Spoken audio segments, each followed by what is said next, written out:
In this video, we're going to talk about how to graph a tangent function. So let's start by just looking at what this function looks like to begin with. Here I have a picture of the tangent function, and I want you to notice that this function reminds me a lot of what a cubic function would look like, in that it's an increasing function. It's going to come up, it's going to cross the x-axis at some point, and then continue on in the y, or the positive y direction. And you can see here by these green lines that I have, each of the green lines is the tangent function. You can see that these green lines fall in between the blue dotted lines, which would be the asymptotes. Okay, so it's going to be a repetitive or a periodic, again, function in that it's going to be repeating. And some of the properties that we can find from tangent are that the domain of this function, remember that domain are the possible x values, so the domain of the function would fall in between the asymptotes. So everywhere that I have an asymptote crossing a vertical asymptote that crosses the x-axis would be kind of like in between what my domain would include. Then the range of the function would be the possible y values. Notice that my function is going to come up from the negative y, cross, and move on into positive y. So in other words, the range of the function would be from negative to positive infinity.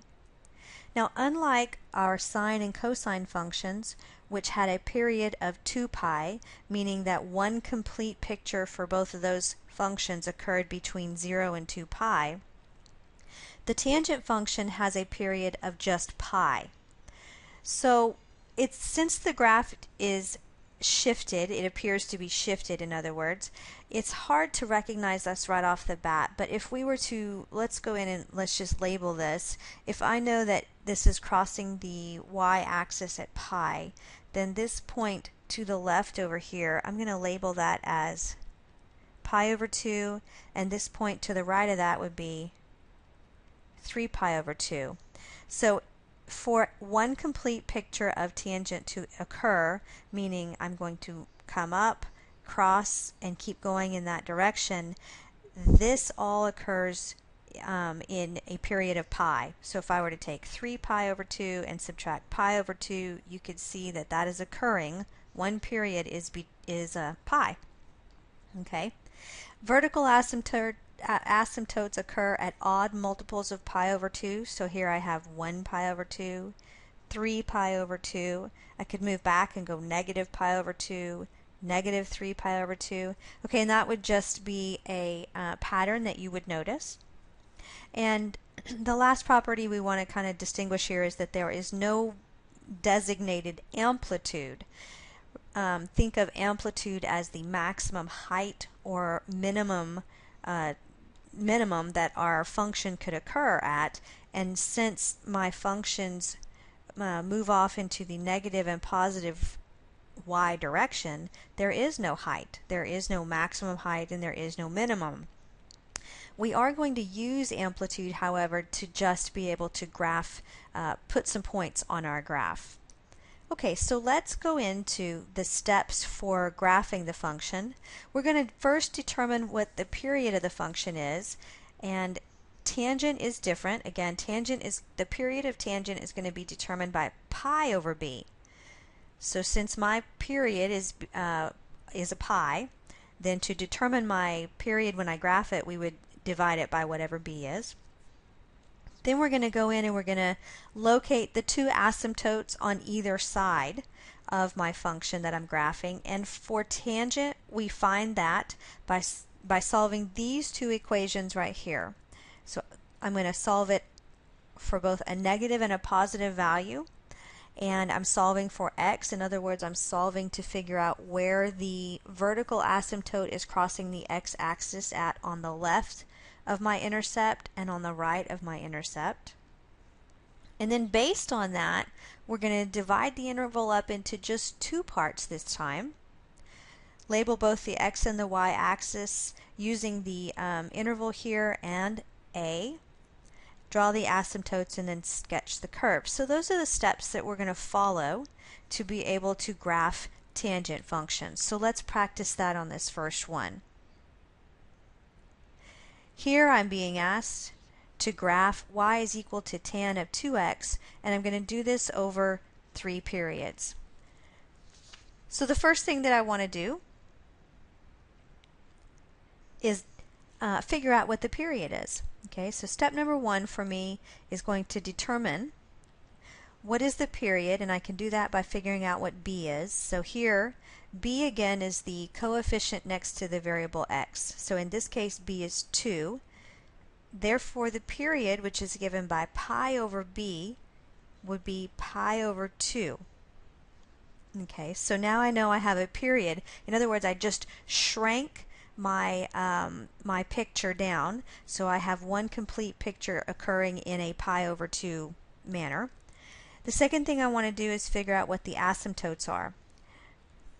The asymptotes come from the two equations that I would need to solve here.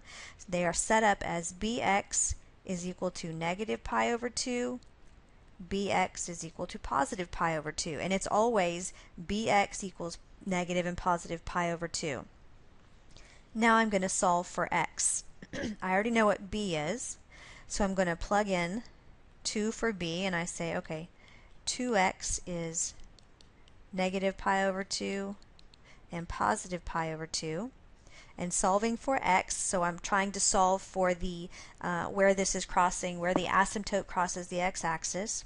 So in other words, I can divide both sides by 2 or multiply by 1/2, and I end up with negative pi over 4 and positive pi over 4.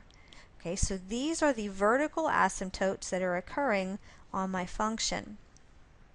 The other thing I just want to be able to write on my graph is I want to be able to give the a y value, and although I don't necessarily have an amplitude, I'm still going to mark the positive 1 and negative 1 on my graph.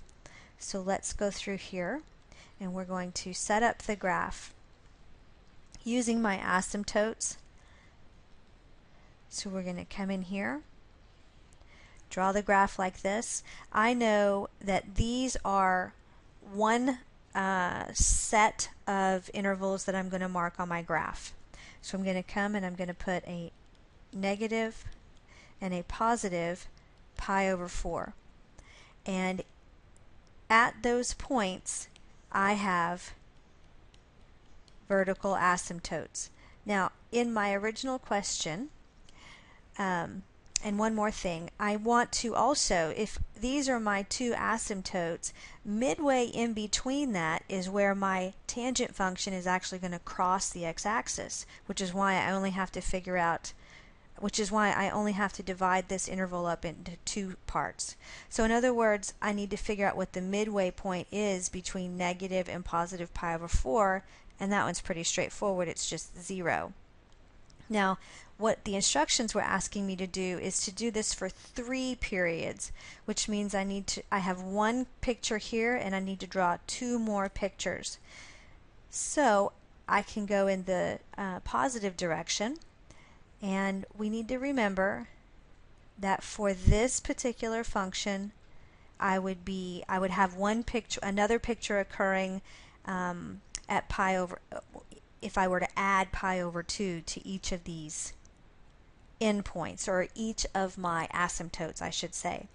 So if I take pi over 4, or 1/4, and I add one complete period, which is pi over 2 in this case, so that would be 1/4 plus 1/2, that's going to give me 3/4, or 3 pi over 4.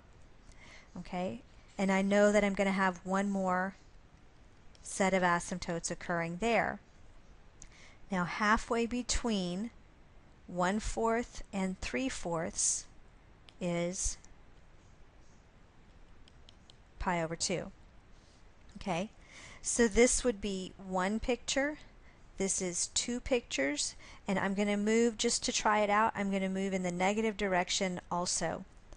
So if I were to move this way from my asymptote here, I'm going to, from a negative pi over 4, I'm going to add pi over 2, okay, because that's moving, because that is a period in the negative direction, and we end up with negative 3 pi over 4.